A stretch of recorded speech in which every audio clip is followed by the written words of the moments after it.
¿Habían oído alguna vez que hay personas capaces de vivir de la luz? ¿Que se alimentan solo de luz? ¿Es posible? Yo no me lo creía. En los años 90, una vez vi por casualidad en la televisión un documental sobre el patrón de Suiza, San Nicolás de Flue. Decían que en los últimos 20 años de su vida se alimentó solo de luz divina. Por aquel entonces, jamás pensé que rodaría una película sobre este fenómeno, que se dilataría durante años y que me llevaría por el mundo entero. Pero esta es la historia.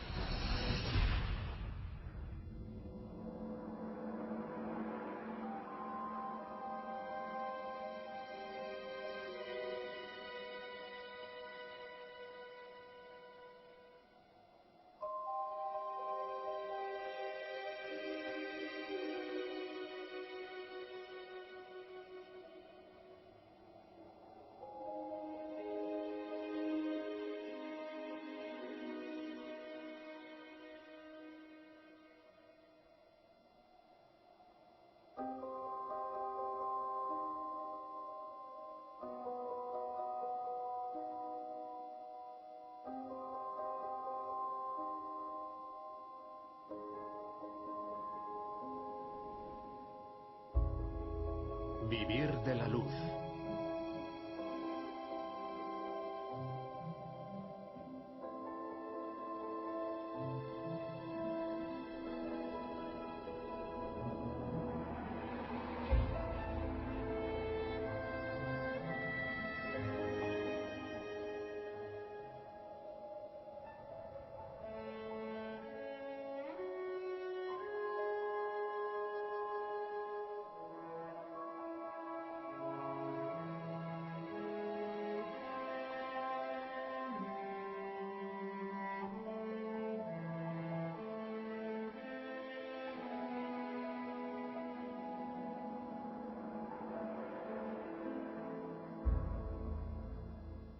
San Nicolás de Flue no volvió a comer nada durante el resto de su vida. Tampoco bebía.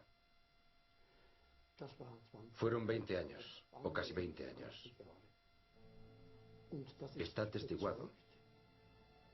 Claro que no se puede explicar. Pero fue así.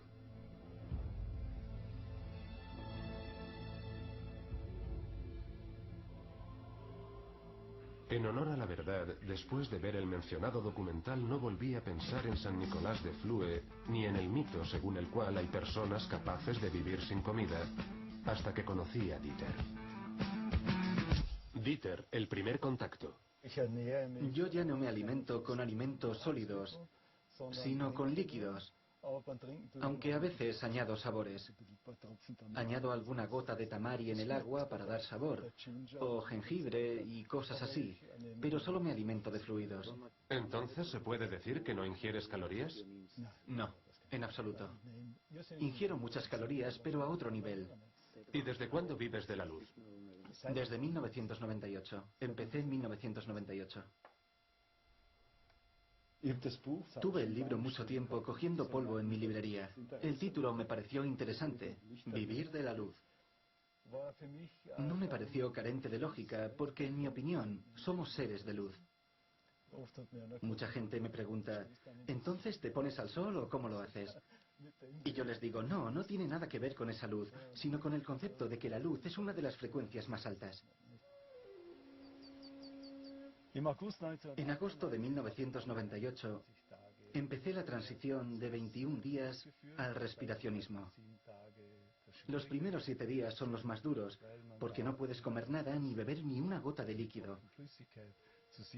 Después de la primera semana, empiezas a beber agua clara. Y después de 21 días, cuando terminé el proceso, no volví a sentir la necesidad de comer. Y así fueron pasando 50 días, hasta que pensé, no conozco a nadie que haya ayunado 50 días, y me convencí de que funcionaba. Vas ganando en confianza. Para mí fue un proceso de confianza. Ahora que estoy convencido, si lo pierdo todo, no necesitaré comer. Y si en algún momento siento la necesidad de hacer otra cosa, la haré. Puedo detenerlo cuando quiera, no necesito demostrarme nada. Creo que nunca me sometería a un experimento médico. Eso va en contra de mis principios holísticos. Cuando ves a los médicos, sabes que ninguno está dispuesto a estudiarlo con seriedad. La medicina convencional. Un ser humano necesita obtener energía de alguna forma para su proceso vital. Si no come, me pregunto, ¿de dónde saca la energía para el corazón, para el hígado, para la respiración? Si alguien me dijera, llevo años sin comer y estoy vivo, a priori pondría en duda la verdad de esta afirmación.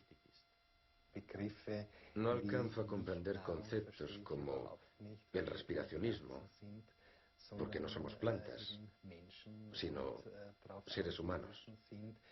Y dependemos de la absorción de energía de una forma que seamos capaces de procesar. Si este fenómeno existiera de verdad, nadie debería morir de hambre. Y sigue habiendo muchas regiones en el mundo en las que impera el hambre y donde muchas personas mueren de hambre. Entonces, ¿por qué?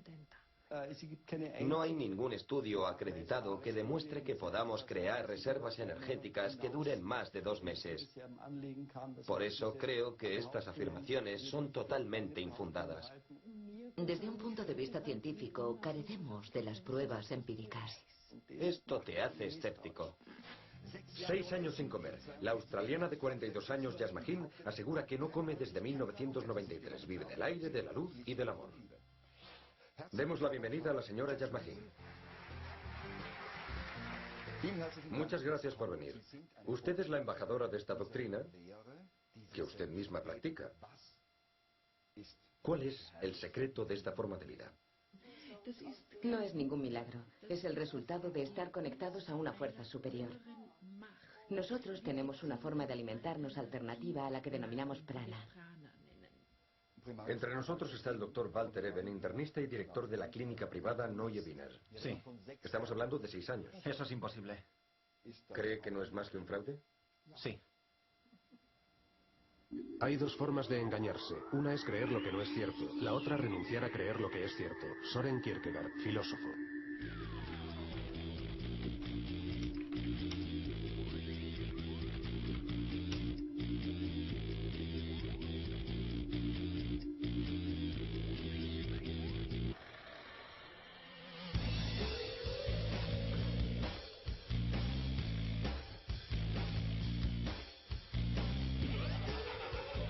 Contradicciones, contradicciones y más contradicciones. Ese es el resultado de mi búsqueda del respiracionismo en Internet, que no me ayuda a sacar nada en claro. Pero en uno de los foros sobre el tema, conocí a Axel. Quiere experimentar personalmente la transición al respiracionismo y dice que está dispuesto a grabar un vídeo diario durante los 21 días que durará ese proceso. No tengo ni idea de lo que me espera, pero mi intención es grabar un vídeo cada día. Axel y el videodiario. Sabía desde el otoño pasado que quería probar este proceso de transición. Solo era una cuestión de tiempo. La australiana Yasmaheen propone un proceso de transición de 3 semanas. La primera semana no puedes comer ni beber. Las siguientes 2 semanas ya puedes beber. Y después, vivir sin comer. Ya veremos cuándo termine. Bueno, estoy a punto de tomar mi último trago de agua para toda la semana. Aquí está. Salud. Hoy es 27 de marzo. Son las 7 de la tarde. El primer día de la transición al respiracionismo. Me encuentro muy bien. Es el tercer día. Son casi las 4 de la tarde. Ayer no tenía fuerzas para grabar. Estaba muerto de cansancio y dormí 14 horas de un tirón hasta esta mañana temprano. Hoy tengo la circulación un poco débil, bastante lenta.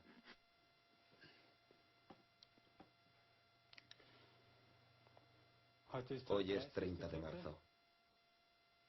Es el 4.º día de la transición al respiracionismo. Son las 12 del mediodía. Empiezo a sentirme más débil. Me siento así desde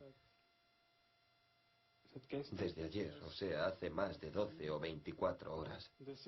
Por eso voy a modificar un poco el proceso.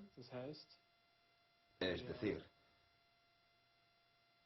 voy a beber ahora mi primer trago de agua. Me parece razonable, primero porque ya no estoy disfrutando de esto. Empieza a ser agotador y agobiante. No pasa nada durante algún tiempo, pero no demasiado. Estoy un poco preocupado porque no recupero mi energía. Y aquí está, mi primer trago.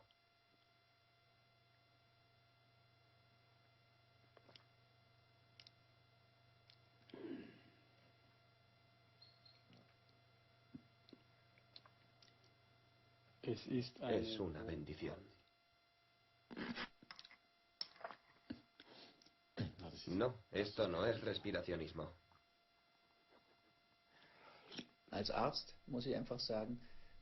Como médico, no recomiendo pasar 7 días sin ingerir líquidos. Sí que creo que muchas personas se sorprenderían del bien que puede aportarles el ayuno, pero hay que beber mucho. De esta forma se limpian los riñones y no tiene por qué ser perjudicial para la salud. Si ayunas periodos más largos por razones espirituales o religiosas, llega un punto en el que después de 3 o 4 semanas piensas, vaya, ya no estoy adelgazando y me encuentro muy bien. Me siento más unido a la naturaleza y a sus reinos. Ese sería el curso natural. Yo no recomendaría dejar de comer de repente y pasar 7 días sin beber. Si alguien come muy mal, está lleno de toxinas y tiene alguna enfermedad, ayunar puede ser muy difícil y necesitaría un seguimiento médico. Pero no beber nada me parece muy peligroso. Lo desaconsejo por completo. Una dieta mortal. Heide Mayer era aficionada al esoterismo y no quería vivir más que del aire, de la luz y del amor. Murió 8 días después, una muerte que nos plantea muchas preguntas, ya que se produjo por practicar un ayuno extremo. Doctora, ¿qué puede pasar si alguien no come durante 7 días y sobre todo si no bebe durante esos 7 días? Lo más grave es no beber. Nuestro cuerpo está constituido en su mayor parte por agua, por lo que la falta de líquidos durante más de 3 o 4 días suele conducir a la muerte. La falta de líquidos es lo más peligroso. Además del fallecimiento de la joven austríaca, los titulares recogieron otros 3 casos en el mundo en relación a los 21 días de transición al respiracionismo. En Alemania, el maestro de infantil Timo Degen cayó en coma después de estar 7 días sin beber. Murió unas semanas después en una clínica. En Australia, Liane Morris, de 53 años, sufre una hemorragia cerebral durante el proceso. Pero el caso que más titulares acapara es el de la mujer de 48 años, Verity Lynn, que muere en soledad durante su transición al respiracionismo en las Highlands escocesas. Recuerdo cuando Verity Lynn murió en Escocia. Murió de frío y de deshidratación. En mi libro aconsejamos, cuando empieces el proceso de 21 días, no salgas, no te muevas, quédate en casa, conserva tu energía. Ella no hizo caso. Encontraron mi libro junto a ella. No había rastros de comida ni de líquidos, así que dijeron, Yasmagin mató a esta mujer. Los medios en Inglaterra, en Escocia y en Australia dijeron, la gurú del respiracionismo Yasmagin, una rubia descerebrada, asesina a la gente. Yasmagin, vivir de luz, ¿un fenómeno mediático? He hablado con más de 900 millones de personas a través de los medios durante la última década. Simplemente les digo que es posible.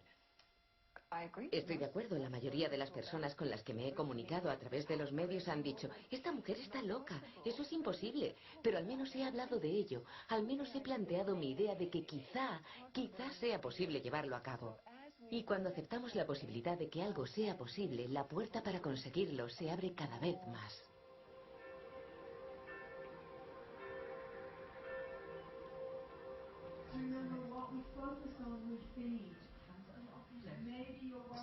Por eso, cuando yo hice mi propia iniciación en el 93, Pude, en consecuencia, atraer suficientes partículas cósmicas como para alimentar mi cuerpo de una forma muy diferente. De modo parecido, cuando aprendí a vivir de la luz, también aprendí que si quería satisfacer mi necesidad del sabor, de las sensaciones que me provocaba antes, que aún me apetecían, y me tomaba un trozo de chocolate porque me gustaba, la gente me decía, ¿cómo puedes hacer eso, alimentarte de prana y de chocolate?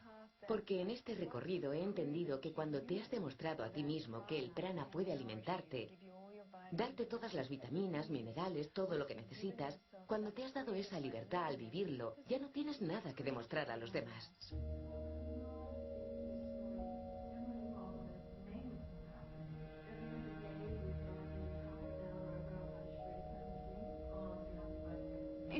Simplemente en mi caso funcionó. No se podría decir, de hecho cometí el error al principio, creo, si es que se puede considerar un error. Supuse que si yo pude hacer esa transición de 21 días mediante la cual conseguí vivir del prana, cualquiera podría conseguirlo, pero me di cuenta de que no era cierto. En internet encontré muchas historias de personas que habían logrado con éxito hacer esa transición de 21 días. Solo en Alemania había miles que así lo afirmaban. Pero ¿cómo se encuentran ahora? Y sobre todo, ¿siguen comiendo? En Berlín recibí algunas respuestas.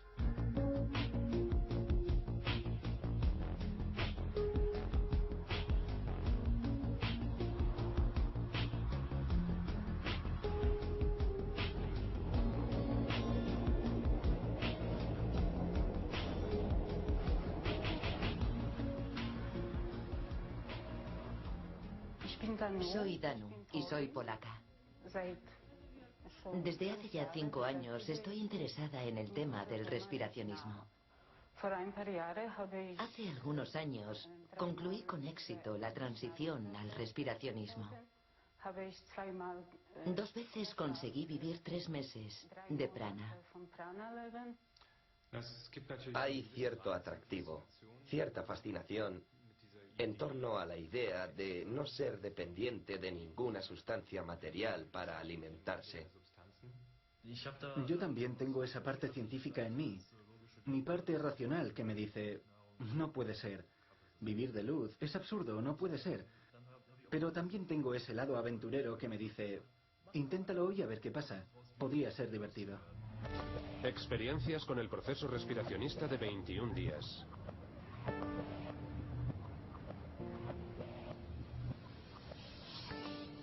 Me di cuenta de lo profundamente arraigada que está esa noción de después de 3 días morirás. Si pasas 4 días sin comer ni beber, morirás. ¿Cómo había calado en mí? Y al mismo tiempo tenía una sensación de confianza, de estar en buenas manos. Lo hice en grupo, éramos 9 personas. Al 4.º día dejé de adelgazar. Mi peso se estabilizó en algo menos de 50 kilos. Y fue cuando me di cuenta de que estaba alimentándome. Fue toda una revelación. Por supuesto que después de 7 días me sentía muy débil, pero el primer trago de agua fue como el fin de la sequía. El primer trago de agua. No lo olvidaré jamás. Todos queríamos pasar más de medio año sin comer después. A las 3 semanas, el grupo se dividió. Yo me fui a Baviera a ver a mi madre y al día siguiente volví a comer. Con mucho cuidado, pero comí de todo. Y me sentía tan culpable. Dios, habíamos quedado en que no volveríamos a comer. Llamé a los demás y todos habían comido. Y todos nos sentíamos igual de culpables. Empecé a comer de inmediato. Fue un error no esperar. Ni siquiera esperé a que acabara el domingo. En teoría no había terminado. El domingo por la tarde me senté y pensé, voy a tomarme una tostada. Me la comí y luego dije, vale, ahora una tostada con queso. Y luego me dije, ya que estoy, ahora una de queso y jamón york. E incluso la metí en el microondas. Fue algo así como una recaída en la vida normal. Mi situación actual es muy fácil de describir. Así de fácil. Estoy comiendo. Yo también hice los 21 días de ayuno y en mi caso comprobé que lo que me había aportado esta transición era que ahora cuando como me siento libre de ese concepto. Solo como por el impulso y cuando me sienta bien. Es una buena forma de describirlo. Libre de concepto, sí, tiene razón. No impuesto por la mente. La noción de tengo que comer para sobrevivir ya no existe para mí.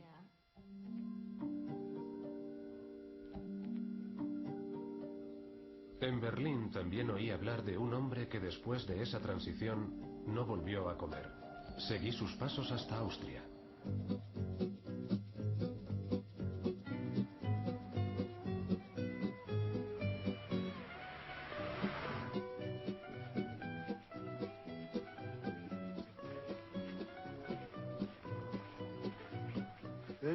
En Saalfelden hay unos cuantos que probaron la transición hasta el prana.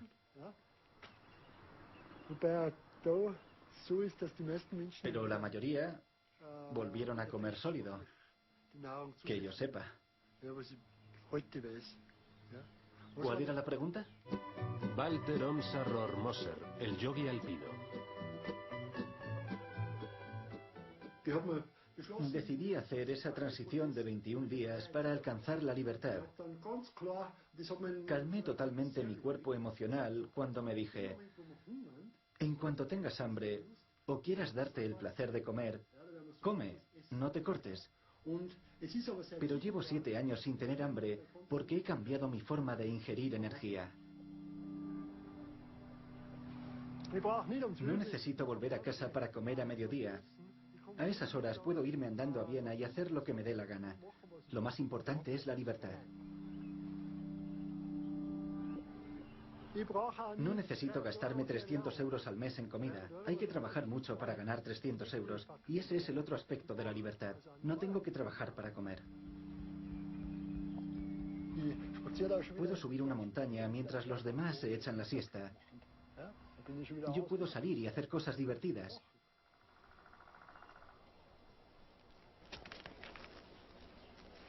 La gente cree que se necesita materia sólida, que hay que poder tocarlo o no te hace efecto. Pero hay tantos fenómenos que no se pueden ver. Hay que creérselos, aunque uno no sea capaz de explicárselos. A la gente le dan miedo las cosas que no se pueden explicar.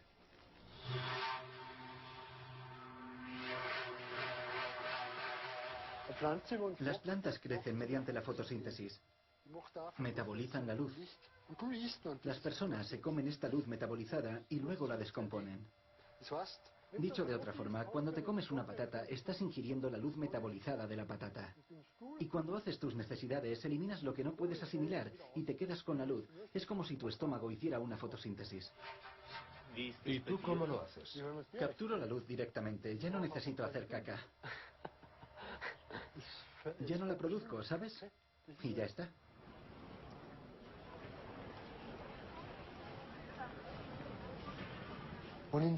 Cuando voy a la ciudad, me doy cuenta de que las formas sólidas del prana empiezan a densificarse. Lo he comprobado. Cuando paso 4 días en Viena, al volver me sienta muy bien un litro de leche de soja por la tarde.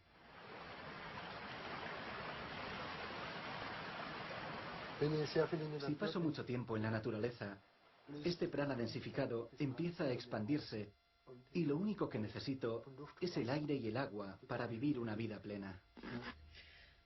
Me parece un fenómeno interesante, pero en última instancia me gustaría ver estos fenómenos en un entorno clínico. Examinarlo con la lupa de la ciencia para ver lo que están ingiriendo en realidad y poder medir los parámetros.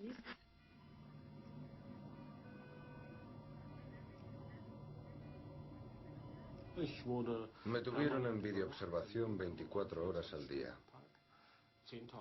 en un experimento que duró 10 días.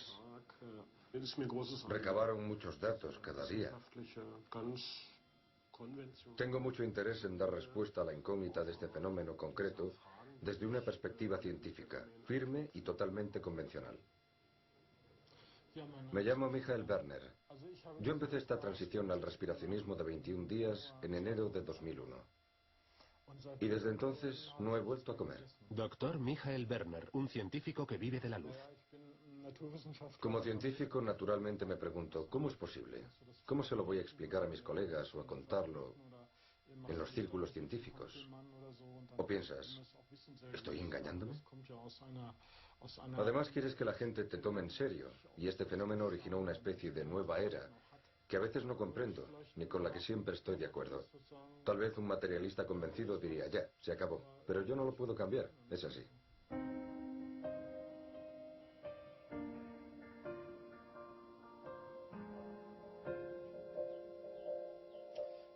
Mi primer encuentro en realidad fue repentino y abrupto. Ocurrió hace 6 años, cuando se casó mi hijo. Una vieja conocida de la familia nos vino a visitar y ya no comía. Se alojó en nuestra casa unos días y le preguntamos qué le pasaba. Y nos dijo que sencillamente había cambiado su alimentación y ahora se alimentaba de prana. Me quedé de piedra. Me sorprendió mucho. Entonces me habló de un libro, del libro de Yasmajín. Lo leí, pero no me impresionó demasiado.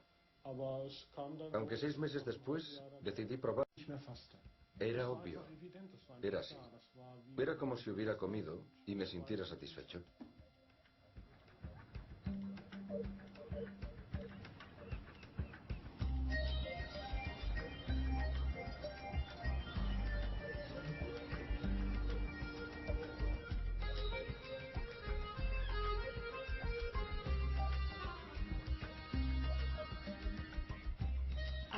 En un principio no me gustó mucho la idea, pero sabía que lo iba a hacer.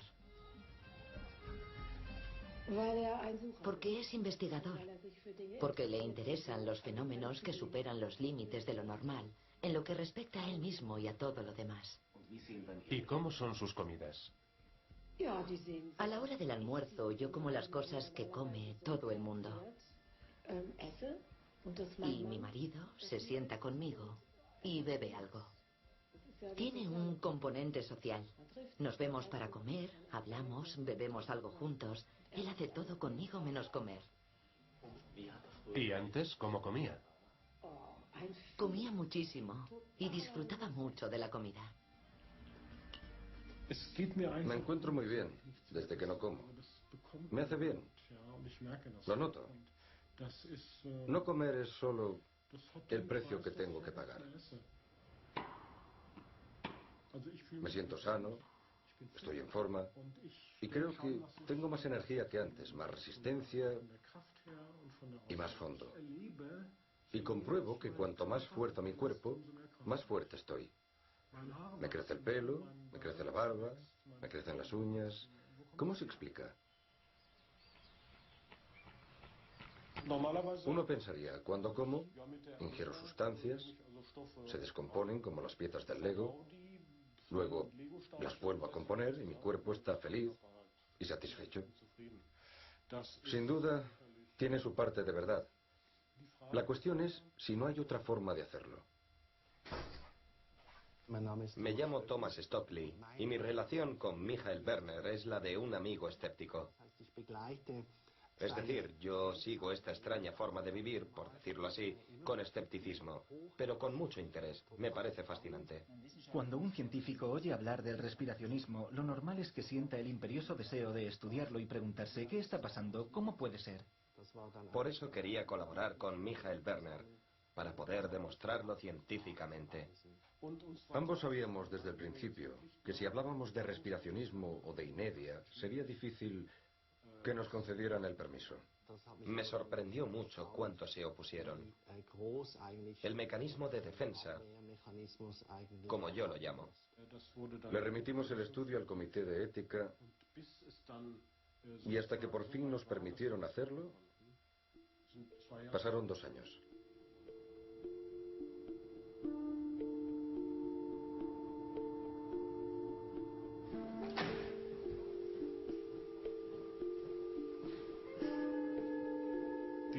Este experimento tuvo lugar hace 1 año y medio. Durante 10 días estuve totalmente monitorizado. Se cercioraron por completo de que no pudiera comer. Me metieron en una unidad de cuidados intensivos de la que no podía salir. La ventana estaba sellada y la valoración de los datos no era demasiado complicada. Me dijeron que publicarían un informe a los 3 o 4 meses. Y yo impuse la condición de que publicaran los resultados fueran los que fueran. Y tengo que decir que hasta este momento todavía no han publicado los resultados. Para mí los resultados del estudio fueron sorprendentes. Yo diría que hasta decepcionantes. Adelgacé unos kilos esos 10 días. Adelgazó un poco durante ese tiempo, pero seguía siendo sorprendente, porque adelgazó muy poco. Aunque también pudimos constatar un aumento de cuerpos cetónicos, que es una indicación del ayuno. ¿Por qué no lo publicaron? Solo puedo imaginarlo. Las condiciones del estudio eran difíciles, porque durante 10 días estuve respirando aire acondicionado, y eso no es saludable, lo noté.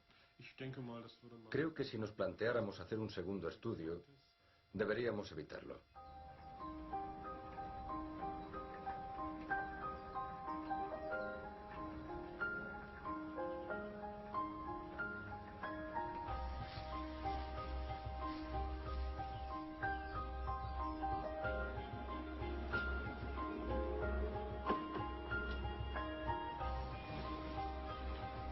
Dos años después de nuestro primer encuentro, visito al Dr. Werner en el lago Neuchâtel, donde había ido a pasar las vacaciones. No había cambiado demasiado.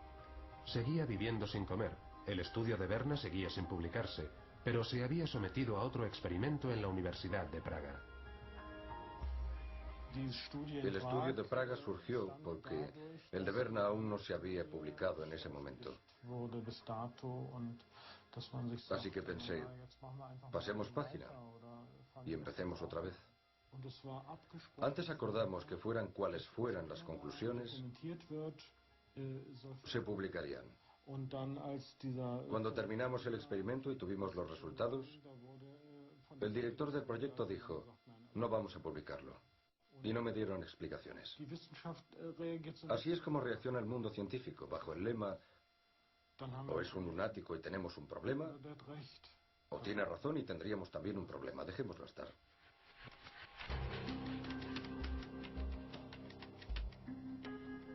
Después de varios intentos, el director del estudio de Praga me rehuía. Se negaba a hablar delante de las cámaras, al igual que el director del proyecto de Werner.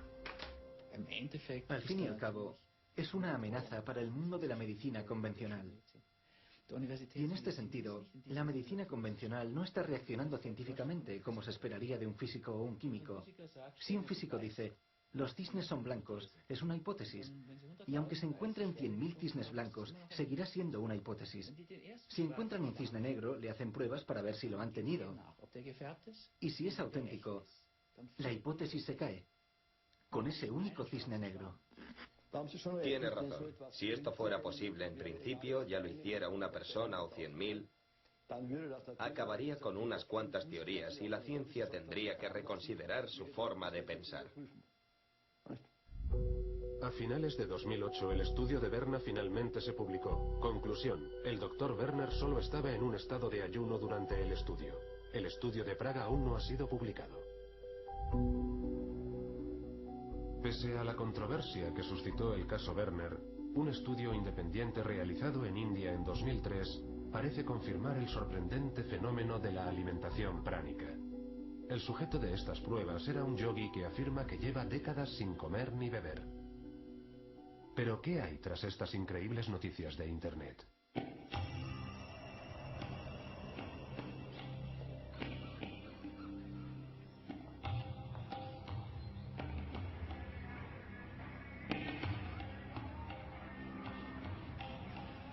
Naturalmente, quiero conocer a ese misterioso yogui y se me presenta la excepcional oportunidad de grabarle en su pueblo natal.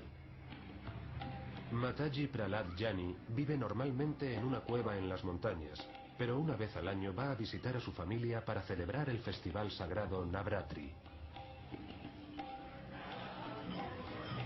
Aquí adoran al yogui como a un santo, pues tuvo una visión divina a la edad de 7 años y al parecer no ha comido nada ni ha bebido una gota de agua desde entonces. Prahlad Jani, 70 años sin comer ni beber.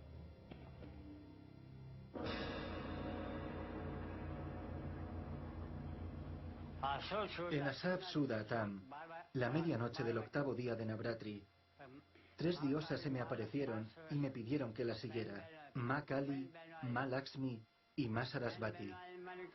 Yo accedí, me preparé y les pregunté: ¿y qué ocurre con la comida? Cada una puso un dedo en mis labios y me dijo: no tendrás que volver a preocuparte por la comida nunca más. Tenía 7 años y desde ese día no como ni bebo. Bueno, 70 años sin agua y sin comida ni energía, no me lo puedo creer. Es imposible. Yo me he acostumbrado a no decir es imposible. En lugar de ello digo más bien no me lo puedo imaginar. En India hay toda una tradición de personas que renuncian a la comida. El denominador común que he encontrado en todos estos casos es que esas afirmaciones las hacen personas individuales y que no hay ni una sola prueba objetiva al respecto. Claro, si se dan casos de este tipo en tantas tradiciones, ¿por qué iban a mentir todos? No es nada realista. Sí, de acuerdo. Entonces sería interesante reunir a 4, 5 o 6 personas dignas de confianza para que los observaran.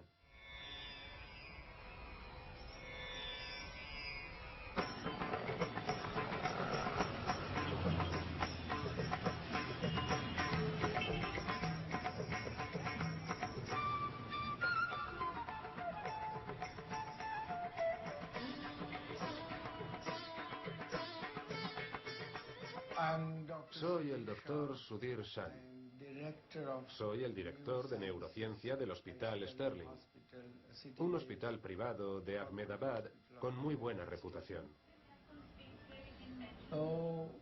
Un médico me llamó por teléfono para decirme que había oído hablar de esa persona, ese tal Prahlad Jani, que no había comido ni bebido nada durante casi 64 años.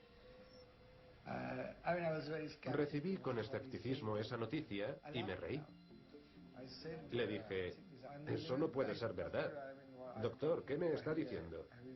¿Tiene pruebas de ello? Bueno, doctor Shah, solo le estoy diciendo que unas personas me lo trajeron. Hace tiempo que conozco a Mataji y si le interesa estudiarlo, puedo pedirle que vaya a verle.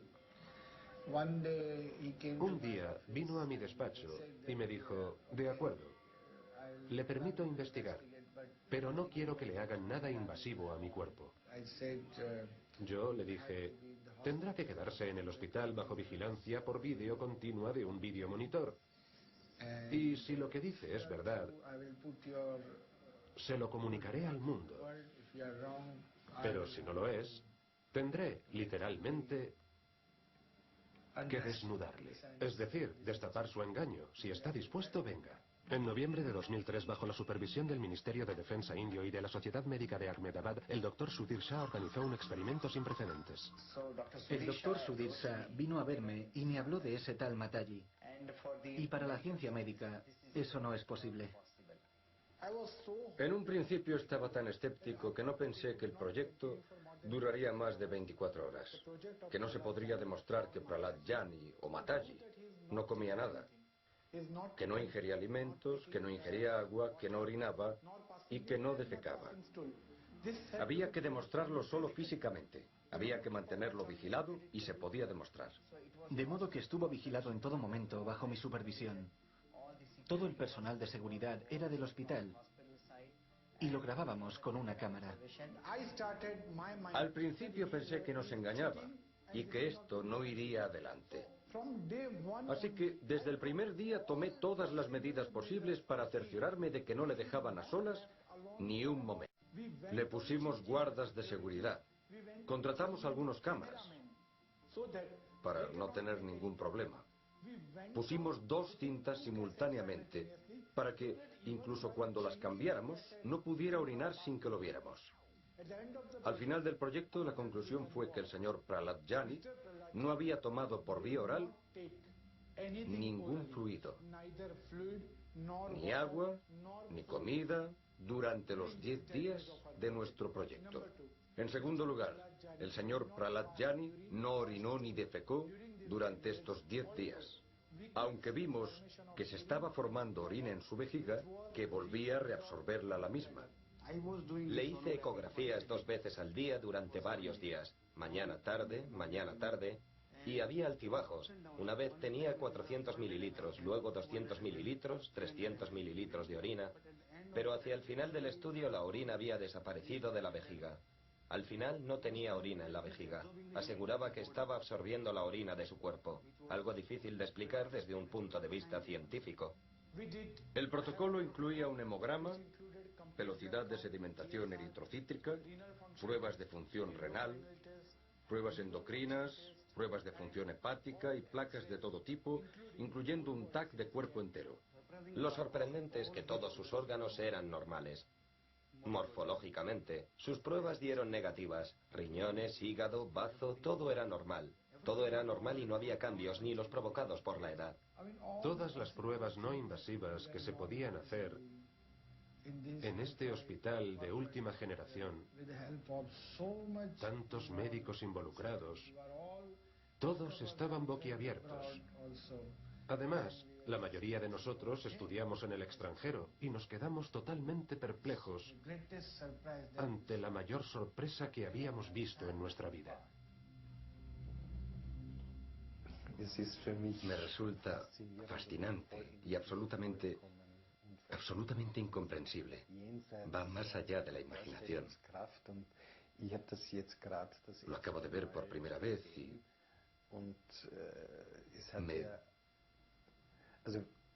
si me lo hubiera contado, le habría dicho que no me lo creo.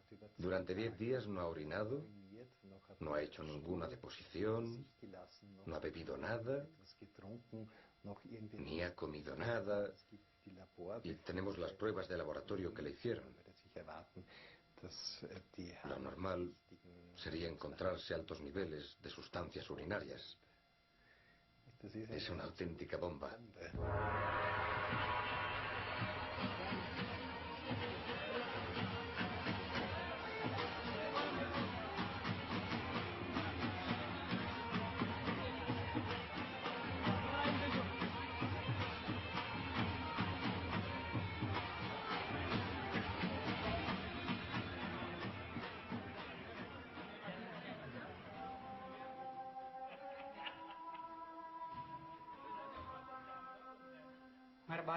Se lo digo por mi experiencia personal.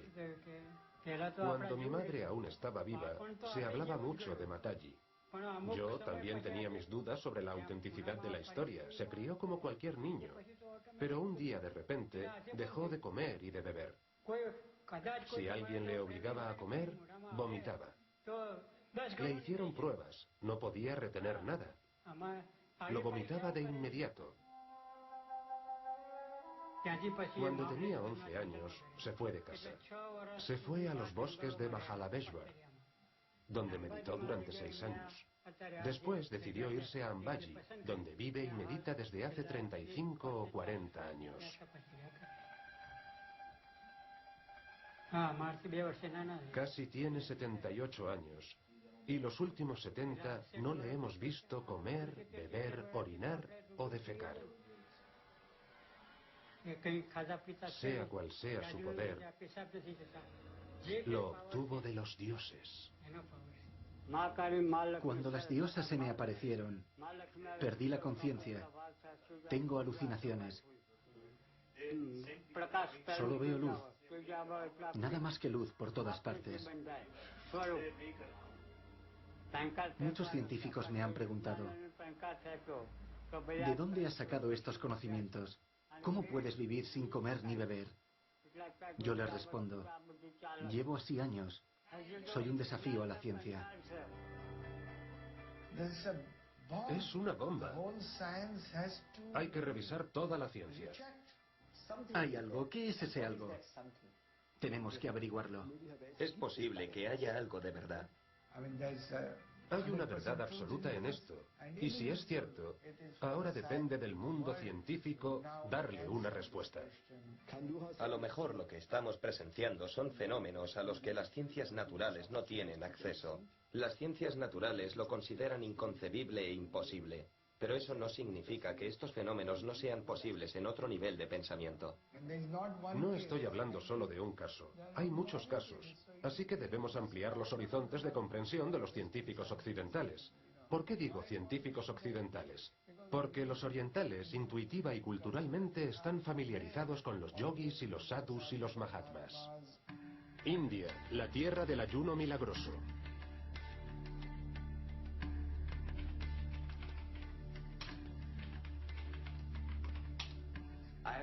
Yo soy un médico ayurvédico tradicional.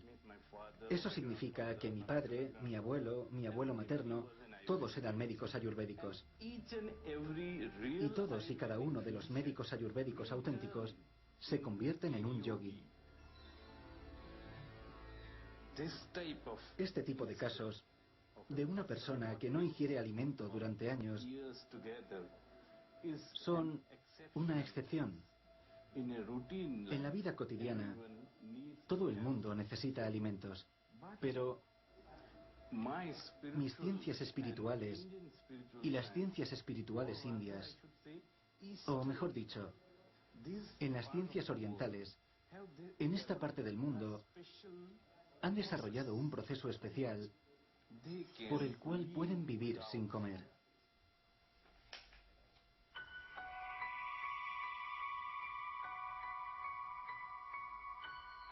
En su mundialmente célebre autobiografía de un yogi, Paramahansa Yogananda fue el primero en describir los yogini indios a los lectores occidentales. A los 12 años ya había aprendido una técnica para vivir sin necesidad alguna de comer ni de beber. Era Giri Bala. Yogananda también hace referencia a los sutras de Patanjali, la Biblia del yogi.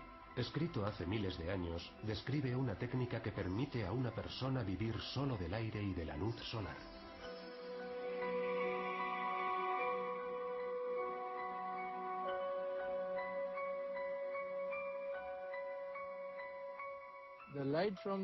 La luz del sol entra al cerebro, carga el cerebro y a través de él el cuerpo entero se carga de energía.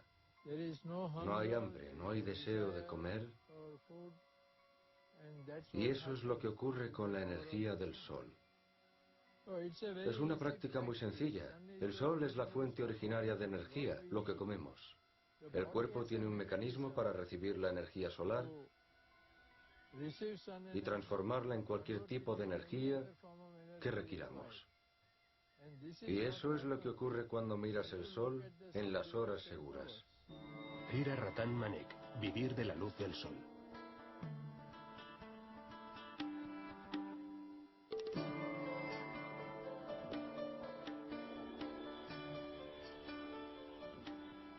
En 1962 empecé a documentarme sobre los beneficios de mirar al sol, iniciados por la madre de Aurobindo Ashram, y en 1992 decidí aplicarlo a mi vida.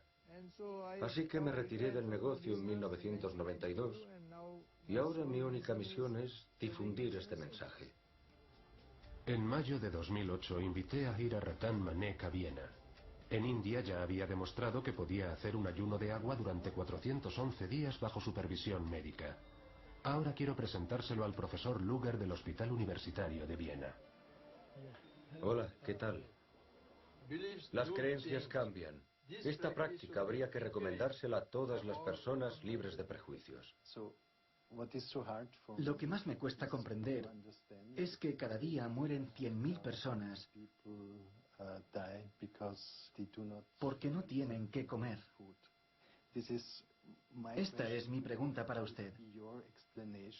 ¿Cómo explicaría que algo tan simple, tan ubicuo, al alcance de todos, no lo utilicen los seres humanos? Mirar al sol no es un proceso para que comas menos o no comas en absoluto. Es un proceso por el cual mejoras tu salud mental, física y espiritual. Y un efecto secundario, por decirlo así, es que puedas comer menos o incluso no comer durante muchos meses y muchos años. Eso es lo que yo quería decir.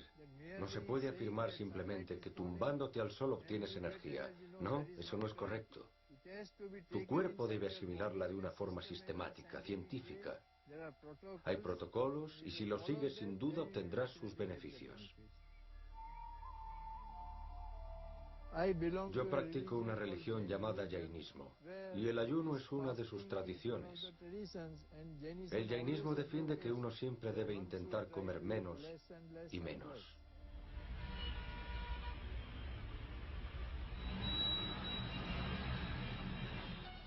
Ahmedabad, en el suroeste de India, es la ciudad con mayor población de Jain del mundo. Aquí quiero averiguar más sobre esta religión, cuyo objetivo es reducir la ingestión de alimentos al mínimo y cuyo principio de ascetismo es tan extremo que los monjes Jain, los sadhus, incluso renuncian a la vestimenta. Jai Jinendra, Jai Jinendra. Hay muy pocos sadhus Jain y casi todos viven en la selva, no en la ciudad. Pocas veces los encontrarás en una ciudad. Muy pocas. Los sadhus Jain no utilizan vehículos, siempre se trasladan a pie. No tienen casa, no tienen riqueza. No llevan dinero con ellos, ni una rupia. ¿Por qué? Por felicidad. Los Jain dicen, intenta evitar cualquier tipo de violencia. Los jainistas.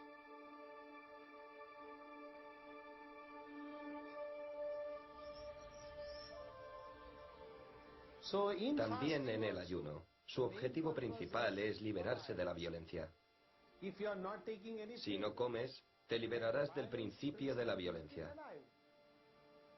Normalmente, en Ahmedabad, la mayoría de la gente ayuna hasta un mes. Es un ayuno muy sencillo. Todo el mundo puede ayunar. Hasta un niño pequeño de 4, 3, 2 años, todos ayunan. Se ayuna de forma estricta, la que promulga la religión Jain, sin comer nada. Y muchas personas ni siquiera beben agua. Sin agua pueden aguantar hasta 6 meses. Si tu fuerza de voluntad es grande, no necesitas forzosamente mucha energía.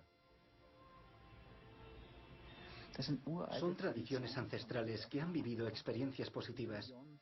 Es muy habitual en la religión. Mahoma dijo una vez, a través de la oración recorremos la mitad del camino al cielo y a través del ayuno lo recorremos entero. Este estilo de vida tiene una larga tradición, vivir sin alimento físico. En nuestra tradición también tenemos casos parecidos. Por ejemplo, Therese Neumann de Konersreuth. En la época nazi su única comida consistía en una hostia al día. A los nazis no les interesaba tener otra santa católica y por ello la controlaban. Su caso está bastante documentado. Therese Neumann y la tradición cristiana del ayuno.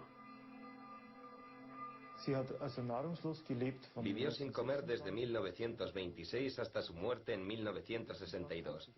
Los científicos estudiaron este fenómeno de la inedia hasta donde les fue posible. Naturalmente, empezaron con exámenes médicos y vigilancia en julio de 1927. Lo hicieron durante 2 semanas y se interrumpió porque los médicos pensaron que Therese Neumann tenía que haber muerto hacía días. No tenía hambre. No podría haber comido ni aunque hubiera querido. Sencillamente no podía comer. No podía tragar ningún alimento. En mi opinión fue un milagro. Es un milagro. Para un ateo, Neumann siempre será un caso sin resolver. Y siempre tendrá que decir que como es inexplicable, como no hay ninguna ley natural que lo explique, debe tratarse de un fraude. Si nos fijamos bien, encontramos muchos casos desconcertantes de ayuno en la historia de Occidente. Además del célebre San Nicolás de Flue, encontramos muchos casos desconcertantes de ayuno en la historia de Occidente. Además del célebre San Nicolás de Flue, en el misticismo cristiano medieval hay numerosos casos, algunos de ellos olvidados, como por ejemplo el de Alpay de Cudó, que tras una grave enfermedad se curó con visiones. Y según los anales, no volvió a comer el resto de su vida, como se dice de muchos santos cristianos.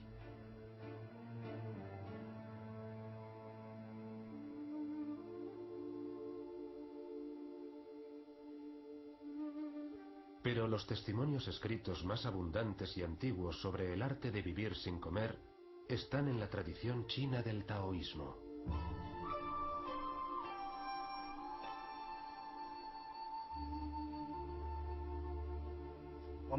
Los primeros casos documentados se remontan al periodo de los reinos combatientes, hace más de 2000 años.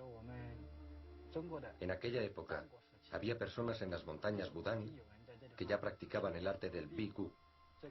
¿Qué significa Bigu? El kanji gu significa literalmente los 5 tipos de grano, pero simbólicamente significa comida en general. Y bi significa evitar. Aunque uno no consuma comida de ningún tipo, puede estar sano y lleno de vitalidad. Ese es el verdadero significado de Bigu. Bi-gu, el arte chino de no comer.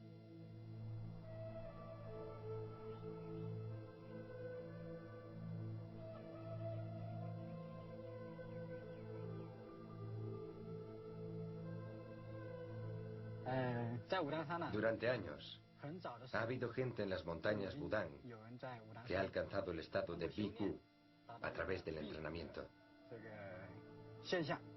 Llegan a este estado reabasteciendo el chi o fuerza vital a través de ejercicios.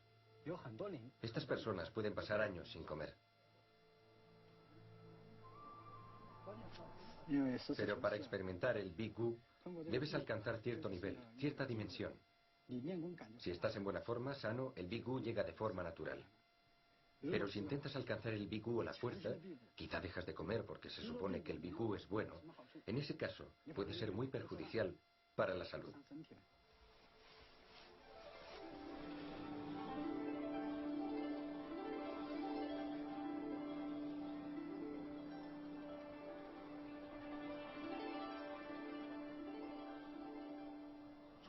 Solo porque nosotros creamos que el Bigu es posible, no significa que todo el mundo pueda practicarlo de forma arbitraria. Hace falta un especialista o instructor en taoísmo y después puedes aprender la técnica correcta. Se podría decir que el Bigu es parte del Qigong y del Neigong, la habilidad interior. Si uno practica los Qigong y Neigong taoístas, puedes alcanzar el estado de Bigu. El Bigu no debería confundirse con una negación consciente de la comida.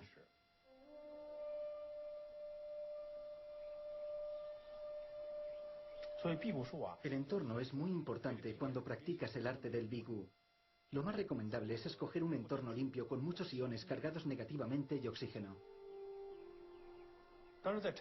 Por supuesto, en nuestras ciudades impera el caos, y el caos produce mucha energía inútil. Los campos de energía perjudicial con iones impuros y cargados negativamente tienen efectos adversos para el cuerpo humano. En la práctica taoísta del Neigong tenemos un dicho, Chi Mangu Shishi. Esto significa, si tu cuerpo está lleno de chi o energía, ya no necesitas alimento. Entonces habrás alcanzado el estado al que nosotros denominamos Bigu.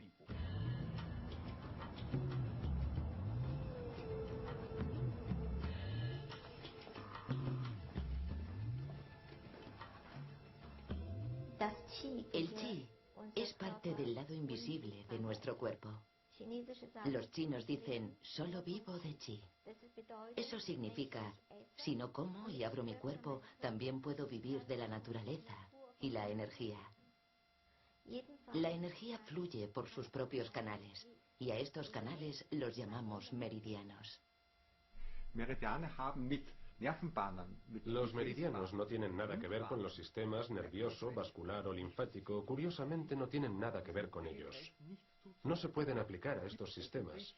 Casi habría que decir que desde el plano funcional, más que desde el plano puramente morfológico, además de los sistemas vascular, nervioso y linfático, hay un cuarto sistema de canales de acupuntura. Hace 35 años éramos muy escépticos, porque, como médicos convencionales, estudiábamos la medicina tradicional china y sus métodos nos parecían incomprensibles. Emplear nuestros métodos para medir el chi, en el sentido convencional, físico o fisiológico, es imposible. Pero en la medicina china decimos, vivimos del chi. Esta filosofía ancestral afirma que no necesitamos necesariamente extraer el chi de los alimentos, también podemos hacerlo de la luz y la energía.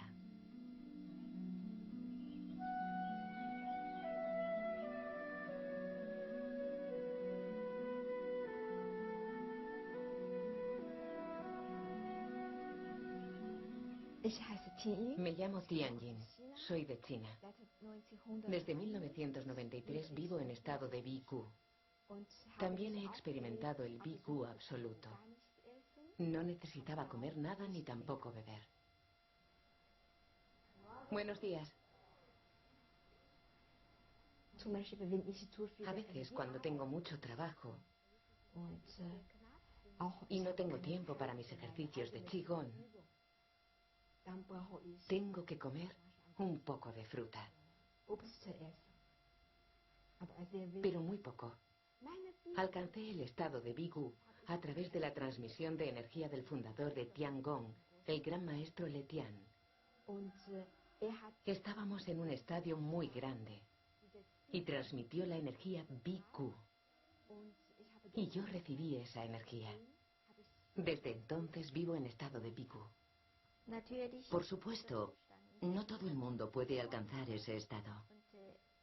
Hay dos posibilidades de obtenerlo. Puedes aprender los ejercicios BQ Qigong y practicar hasta que llegas a ese estado. O puedes consultar a un maestro Qigong que sea capaz de transmitir la energía a los demás. ¿Por qué? No lo sé, pero hemos obtenido resultados muy buenos.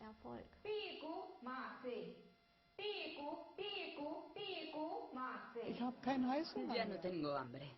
Es un milagro. Antes siempre me apetecían galletas. Comía todo tipo de galletas, tartas, pan. Cuando yo les transmito mi energía, por ejemplo, lo primero que muchos sienten es: estoy lleno. Ya no tengo hambre. O si salgo con mi familia los fines de semana a comer, pido una porción normal de comida porque tengo mucha hambre. Pero luego me como solo esto. Las personas que nunca han experimentado el BQ, con lo que más disfrutan es con la comida. Pero cuando conocen el BQ, obtienen el mayor placer con el BQ. Es evidente que la capacidad de vivir sin comer no depende de una práctica concreta o de una tradición. Cada vez lo entiendo mejor y estoy a punto de comprobarlo en mi viaje al sur de Rusia.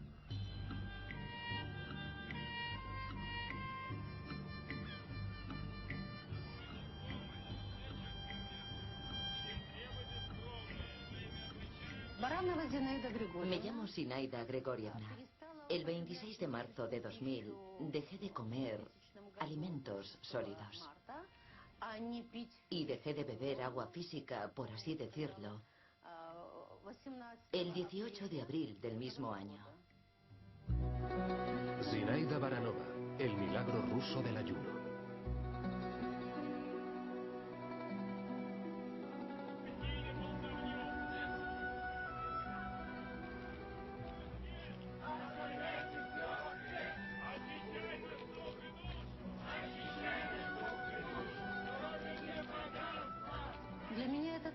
Yo tampoco me lo creía, porque no sabía que se podía vivir sin comida y agua físicas. Y simplemente quería mejorar mi salud. A principios de octubre de 1993 me hice vegetariana y empecé a utilizar métodos alternativos de medicina. Entonces empecé a plantearme que podría intentar no comer. No me dio ningún miedo. Así que di un paso más y me encomendé a los poderes divinos. No fue idea mía dejar de comer. Fue una recomendación de unas fuerzas superiores y fue muy fácil empezar este experimento. Yo ya no considero la comida como una fuente de placer o de felicidad. No me importa que otras personas coman y yo no. Hay tantas otras formas de felicidad en la vida.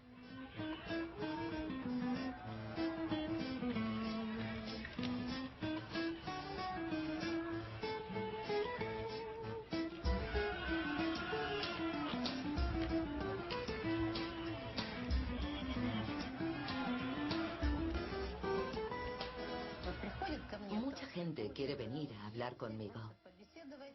Y en cuanto abro la puerta y entran en el salón me dicen: Es usted una charlatana. Una mentirosa. Les digo que se sienten en el sofá y se lo explico a esas personas con calma. No intento convencerlos, porque no se puede convencer a nadie cuya conciencia no está preparada para comprender. En primer lugar, sería necesario explicarle a esta gente que no solo somos cuerpos físicos. Somos algo parecido a las muñecas matrioshki rusas. Estas muñecas de distintos tamaños. La más pequeña, la que está dentro de la matrioshka, es nuestro cuerpo físico. Y todas las demás son cuerpos energéticos.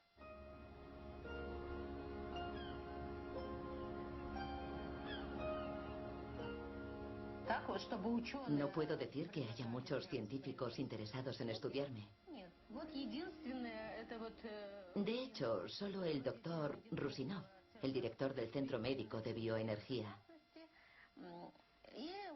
Él sí que utiliza la fotografía Kirlian. Estamos haciendo unas fotografías a la señora Baranova.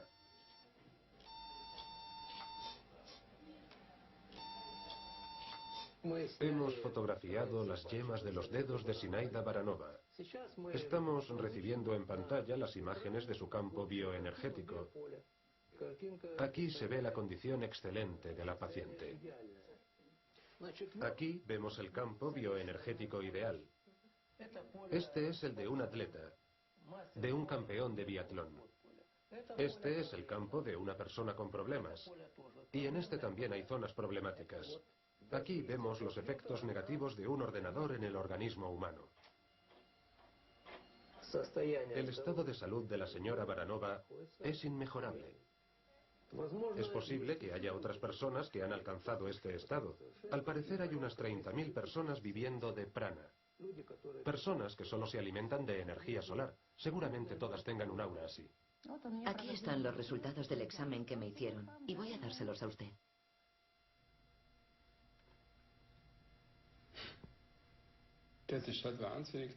Es fantástico. Me encantaría estar yo así. El campo de energía, por lo que veo y según mi experiencia, refleja un estado energético perfecto. El efecto que nos permite ver esto, esta visualización por descarga de gas, se denomina efecto Kirlian. Muchos tienen sus reticencias al respecto, porque a menudo se relaciona con fines discutibles. Pero ya somos capaces de hacer uso del efecto Kirlian de forma científica. Esta técnica nos permite registrar los campos energéticos del cuerpo humano. Creo que este campo energético humano es comparable a lo que la medicina china denomina Qi, es decir, energía vital. Y poco a poco vamos comprendiendo que los parámetros del campo son sinónimo del estado de energía de una persona. Un diagrama energético tan bonito, circular y equilibrado es muy poco habitual. Si esta mujer de verdad no come, si esto es cierto... Tampoco bebe. ¿Tampoco bebe nada? Según ella, desde el año 2000 ya no bebe. No me lo creo. ¿Cómo puedo demostrárselo a los médicos? Es un hecho, es un hecho. ¿Qué hay que demostrar? ¿Que es posible? La prueba está frente a usted.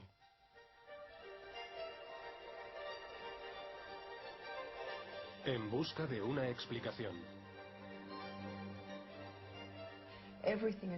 Todo lo que un médico o un científico dice sobre el cuerpo humano en relación a la nutrición es completamente cierto cuando los patrones de las ondas cerebrales están en lo que yo denomino la frecuencia beta.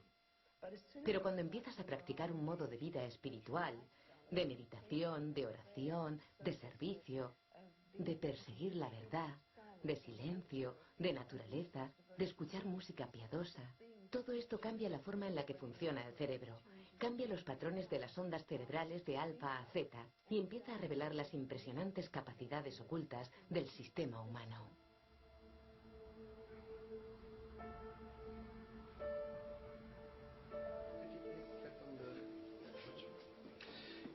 Creo que cualquier médico que haya estudiado medicina convencional lo vería con escepticismo. Esto contradice todo lo que hemos aprendido.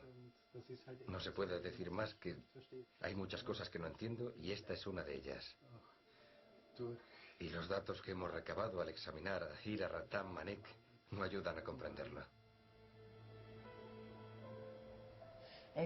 Por ejemplo, su peso no es normal. De hecho, pesa más de lo normal para su estatura. Mide 1,75 y pesa 84 kilos, creo. Es extraordinario que su sistema se haya estabilizado de esa forma, sin perder apenas peso. ¿Cómo es posible? Seguro que se producen otra serie de fenómenos que no somos capaces de analizar. Los expertos que seguramente tengan mucho más que decir al respecto y a los que habría que preguntar son los físicos.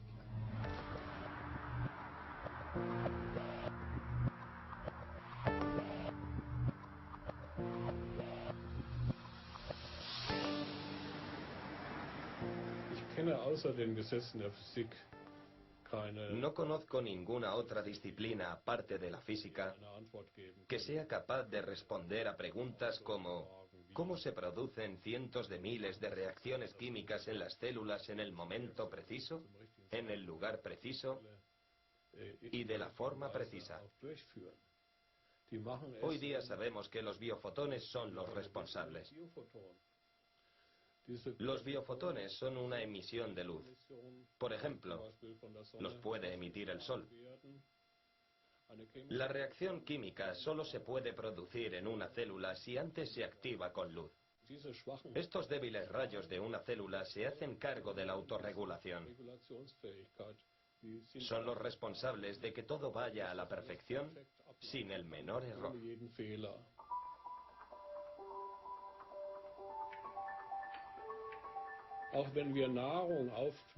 Aunque comamos alimentos, dichos alimentos tienen la misión de transferir la luz solar que han almacenado al cuerpo que los ingiere, de modo que pueda organizarse de forma óptima. La capacidad de organización del cuerpo que lo ingiere no procede de las moléculas que ha tomado, sino justamente de la luz que absorbe de esa comida que ha ingerido. Tomemos como ejemplo el azúcar. El azúcar está compuesto de dióxido de carbono y agua. El dióxido de carbono lo expulsan los pulmones, la respiración, el agua a través de los órganos excretores. Lo que queda es la luz. Vivimos fundamentalmente no de materia, de sustancias, de moléculas, sino de información.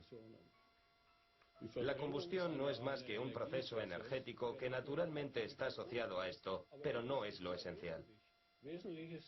Lo esencial es el almacenamiento de luz y el abastecimiento de luz al organismo, porque el organismo es un ente de luz. Por eso, el organismo puede, o al menos algunos afirman que es posible, teóricamente, renunciar a los alimentos sólidos y vivir solo de luz. En teoría es posible.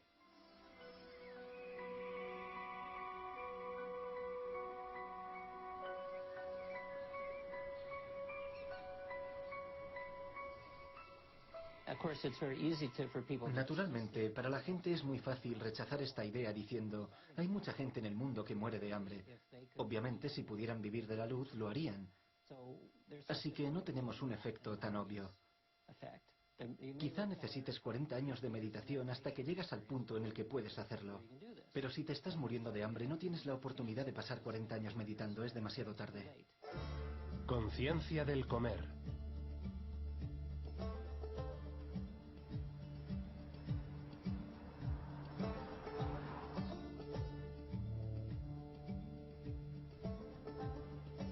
Sigo sin comprender por qué algunas personas son capaces de vivir sin comer mientras otras mueren de hambre. Esta pregunta me lleva a California, al Instituto de Ciencias Noéticas, para hablar con el experto en conciencia Dean Radin, quien se ha ofrecido a adentrarme en el mundo de la conciencia humana. La conciencia parece ser un principio organizador, algo que crea el orden. A veces hay que preguntarse, ¿cuál es la diferencia entre una persona viva y una persona no viva? 2 minutos antes de morir, la única diferencia radica en que en el primer caso parece haber conciencia y en el segundo ya no hay conciencia. Entonces puede ser que la conciencia sea algo parecido a un principio organizador, algo que organiza la energía. Y si extraes ese principio organizador del cuerpo, el cuerpo se viene abajo rápidamente.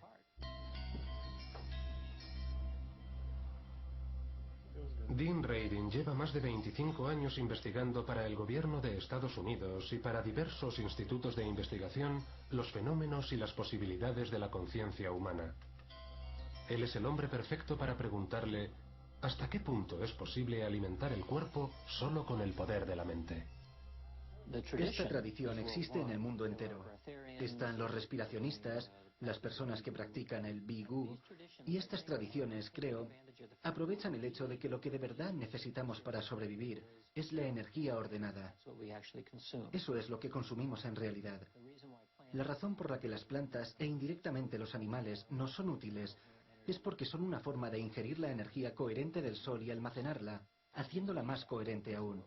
Y nosotros nos lo comemos. Lo que estamos comiendo no son tanto los nutrientes físicos como los energéticos. Esto lo corroboró un experimento basado en el chocolate. Consistía en lo siguiente. A un grupo le dábamos chocolate comercial sin haber sido tratado intencionalmente. Y el otro grupo, sin saberlo, se comería un chocolate que habíamos dejado cerca de unos budistas tibetanos que llevaban mucho tiempo meditando. A los budistas les dijimos que tuvieran la intención de que cualquiera que consumiera esa comida sintiera una mayor sensación de vitalidad y de energía y que les mejorara el estado de ánimo. Finalmente hicimos el análisis y descubrimos una mejora significativa del estado de ánimo en las personas que comieron el chocolate tratado en comparación con el chocolate no tratado. Si llevas este caso al extremo, es posible que solo mediante la intención puedas extraer lo que necesitas de tu entorno para mantener tu estado físico.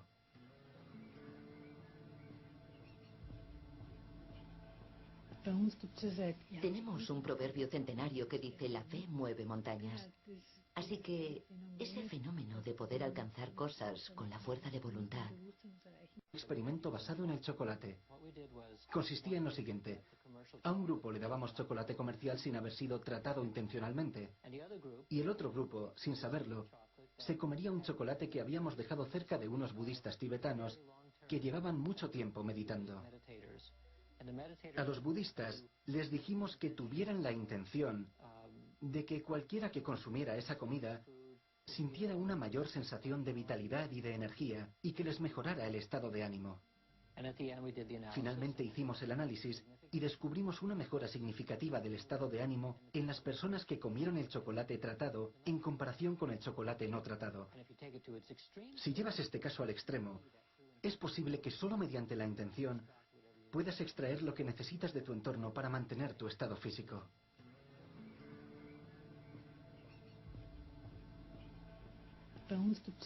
Tenemos un proverbio centenario que dice la fe mueve montañas. Así que ese fenómeno de poder alcanzar cosas con la fuerza de voluntad no es nada nuevo a fin de cuentas, pero no sabíamos que podía llegar tan lejos. Lo único que de verdad sabemos hoy día es que lo que aumenta la esperanza de vida y tiene un efecto antiedad, por así decirlo, es la dieta ascética.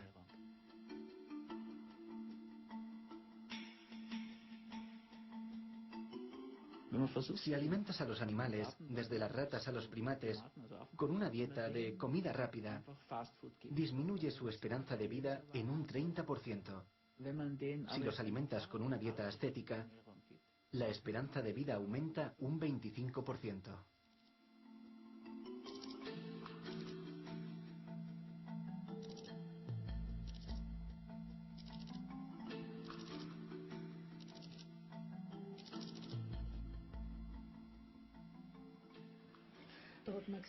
Los experimentos en animales demuestran que aquellos con un pequeño déficit crónico de energía tienen una mayor esperanza de vida. Y ahora queremos probarlo en personas. Ya hay algunos estudios iniciales. Pero la experiencia me dice que a nosotros, o al menos al austríaco medio, nos cuesta alcanzar un estado crónico de déficit energético.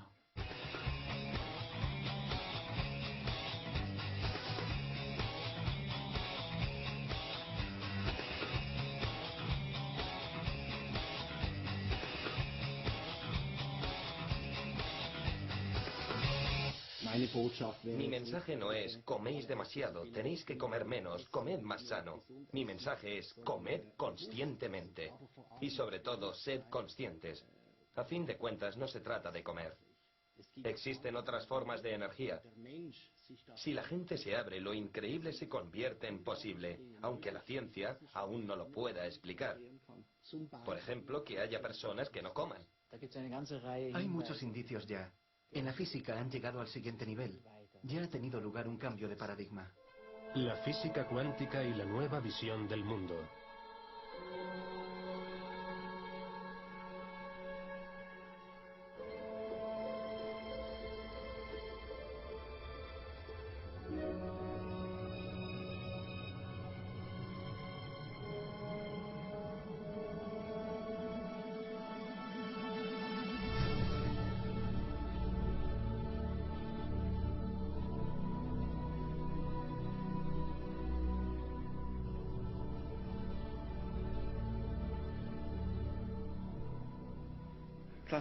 La física clásica es la visión cotidiana del mundo, en el que todo se mueve mediante fuerzas que se influyen mutuamente. Eso no explica demasiado bien el comportamiento de los átomos, por ejemplo. Así fue como se desarrolló lo que llamamos teoría cuántica. Y la mecánica cuántica parece crear problemas a menos que tengas en cuenta la mente y la conciencia. Imagino que la filosofía oriental tiene razón. Probablemente tenga los fundamentos adecuados y considere más importante a la mente.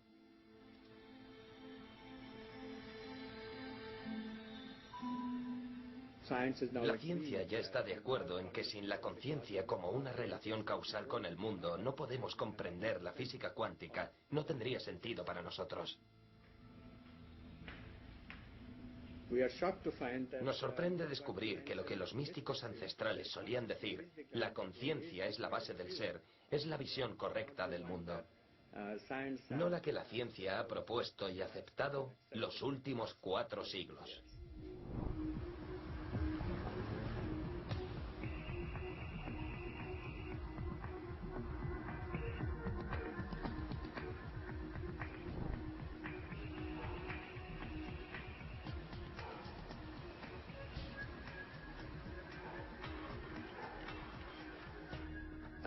Hasta hace 20 años la mayoría de los científicos sencillamente ignoraban la conciencia, no era parte de la ciencia. Pero por supuesto existe. Así que la teoría cuántica nos proporciona una visión muy distinta a la vieja visión materialista del siglo XIX. La conciencia es un campo de posibilidades. Y creo que el reino de la conciencia es el reino de la posibilidad. Y nuestras mentes son sistemas de campos. No creo que estén restringidos al interior de nuestras cabezas. Creo que nuestras mentes se extienden más allá de nuestras cabezas.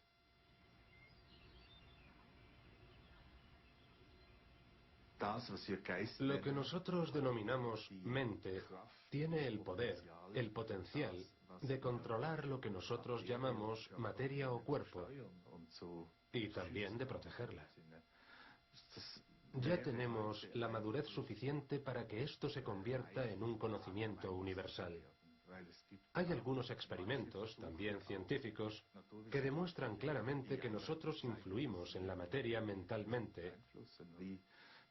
Por ejemplo, estos experimentos Pear de la Universidad de Princeton. Allí fabricaron un sistema, por ejemplo, con muchas bolitas. Estas bolitas caían en cascada siguiendo un sistema, produciendo lo que se denomina distribución gaussiana, cuando no se ejercía ninguna influencia sobre ellas. Le pidieron a algunas personas de la calle, sin ninguna habilidad en particular, que intentaran influir en la distribución normal. Es decir, que las pelotas fueran más hacia la izquierda o hacia la derecha, y se demostró que funcionaba.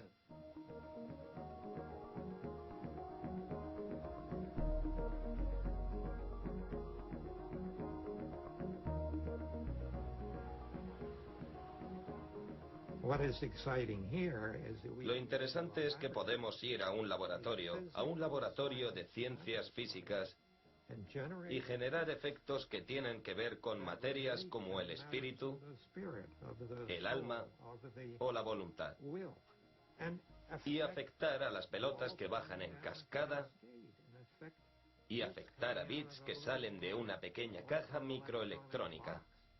Todos los resultados que obtuvimos son fruto de miles o incluso millones de pruebas repetidas. Y estamos viendo una y otra vez, el cambio de dirección de la intención. Es claramente un efecto real. No nos cabe ninguna duda. Pero la conclusión que sacamos con esto, y en mi opinión eso es lo más interesante, es que la mente es mucho más potente, que la mente no solo observa, la mente crea. La mente es capaz de provocar efectos. Y eso es alucinante, si me permiten la expresión.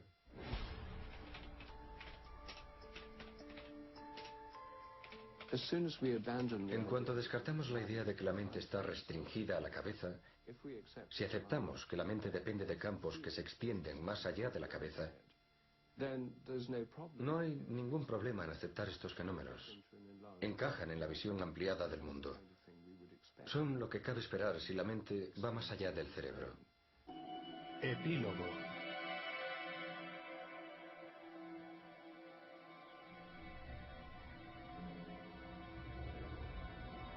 En el instante en el que aparece la posibilidad de que la mente no sea local, que no esté solo ahí, sino que vaya más allá, ¿hasta dónde llega? La respuesta es a todas partes. Está conectada con todo el universo. Y deberíamos empezar a pensar en términos de conexión con todo. Vivimos en una mente distribuida. Es casi como... Es como mirar sobre el océano, donde las olas salen a la superficie. Cada cresta de esa ola que sale a la superficie es como un individuo. Se siente separada, pero en un nivel más profundo está conectada a todo lo demás. Es un mensaje de extremada importancia para la nueva ciencia. La nueva ciencia nos está diciendo que somos uno, literalmente, bajo nuestra separación. Ahora nos dice que es absurdo ser violento y es absurdo no amar porque estamos conectados. Somos parte del mundo. No somos meros observadores pasivos. Creamos el mundo, cada uno de nosotros, en un grado mínimo, pero conjuntamente en un grado muy significativo. El mundo es una construcción de conciencia humana.